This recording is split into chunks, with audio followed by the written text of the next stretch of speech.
but wait a minute while I make your mind. 떨리는 지금도 you're on my mind all the time. I wanna tell you but I'm super shy.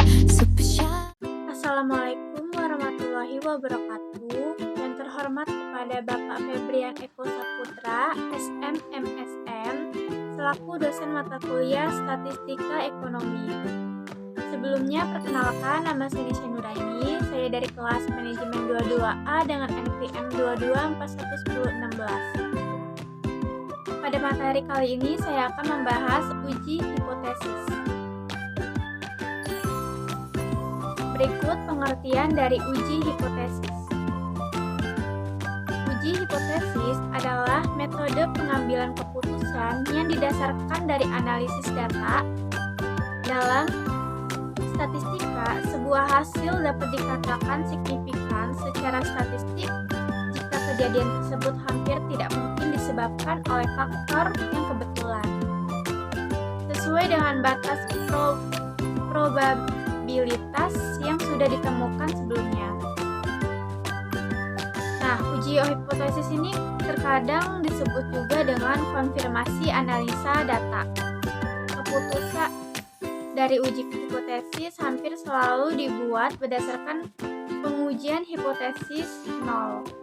Hal ini merupakan pengujian untuk menjawab pertanyaan yang mengasumsikan hipotesis nol adalah benar. Next, apa itu hipotesis? Hipotesis ini merupakan jawaban sementara yang hendak diuji kebenarannya.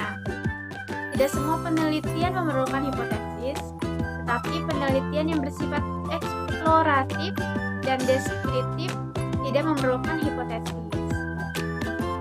Oke, next.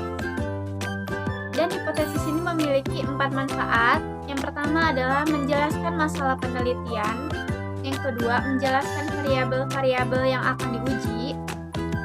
Yang ketiga, pedoman untuk memilih metode analisis data. Dan yang terakhir adalah yang keempat, dasar untuk membuat kesimpulan penelitian.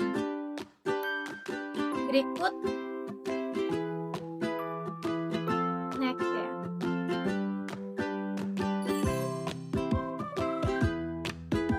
Contoh hipotesis. Ada pengaruh positif yang signifikan pemberian insentif lingkungan kerja dan kepemimpinan terhadap semangat kerja karyawan PT XYZ.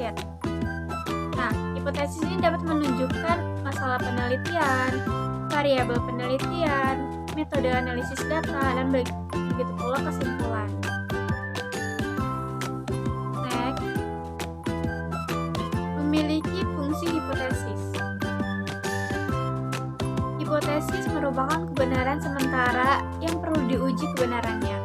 Oleh karena itu, hipotesis berfungsi sebagai kemungkinan untuk menguji kebenaran suatu teori. Jika hipotesis sudah diuji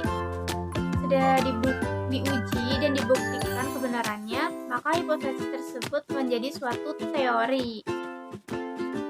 Jadi sebuah hipotesis ini diturunkan dari suatu teori yang sudah ada, kemudian diuji kebenarannya, dan pada akhirnya memunculkan teori baru.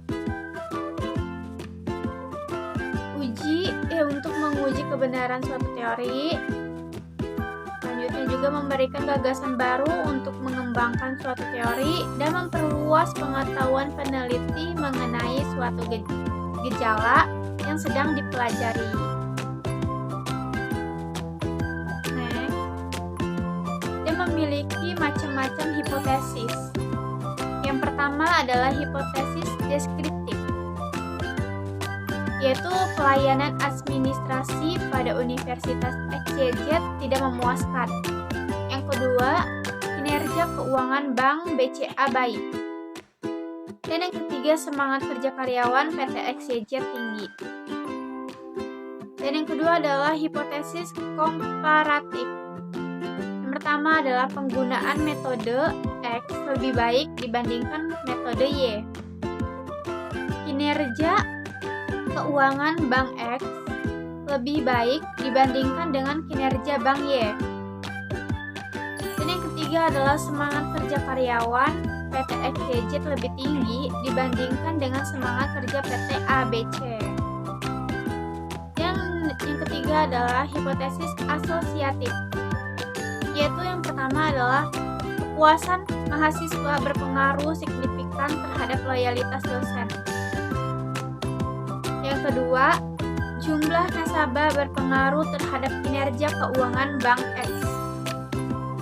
Dan yang ketiga adalah semangat kerja karyawan berpengaruh positif terhadap produktivitas karyawan.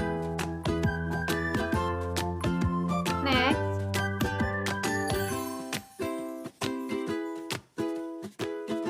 dasar merumuskan hipotesis ada 4, yaitu berdasarkan pada teori, yang kedua berdasarkan penelitian terlebih dahulu, dan yang ketiga adalah berdasarkan penelitian pendahuluan, dan yang terakhir berdasarkan akal sehat peneliti. Next, hipotesis memiliki ciri-ciri yang baik. Yang pertama adalah dinyatakan dalam kalimat yang tegas. Maksudnya adalah upah memiliki pengaruh yang berarti terdapat produktivitas karyawan, yaitu jelas. Yang kedua, upah memiliki pengaruh yang kurang berarti terhadap produktivitas karyawan. Itu berarti tidak jelas, karena kurang berarti.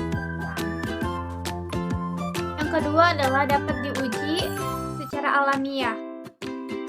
Yang pertama, upah memiliki pengaruh yang berarti terhadap produktivitas karyawan, yaitu dapat diuji. Yang kedua, batu yang belum pernah terlihat oleh mata manusia dapat berkembang biak. Pada hipotesis ini tidak dapat dibuktikan karena kita tidak dapat mengumpulkan data tentang batu yang belum terlihat manusia. Yang ketiga adalah dasar dalam merumuskan hipotesis kuat. Maksudnya adalah harga barang berpengaruh negatif terhadap permintaan. Memiliki dasar kuat yaitu teori permintaan dan penawaran. Dan yang kedua adalah uang saku memiliki pengaruh yang signifikan terhadap jam belajar mahasiswa, yaitu tidak memiliki dasar kuat. Selanjutnya adalah rumus hipotesis. Rumus hipotesis terdiri dari HO dan HA. HO itu adalah hipotesis observasi, sedangkan HA itu adalah hipotesis alternatif. Rumusan hipotesis pada HO dan HA dibuat menggunakan simbol matematis sesuai dengan hipotesis. Dan beberapa kemungkinan rumusan hipotesis menggunakan tanda matematis sebagai berikut. Silakan Anda melihat di slide berikut ini. Yang ini. HO sama dengan HA sama dengan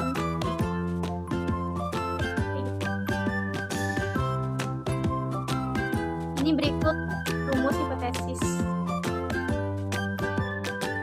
Baik, terima kasih pada materi kali ini. Wassalamualaikum warahmatullahi wabarakatuh. You don't even know my name,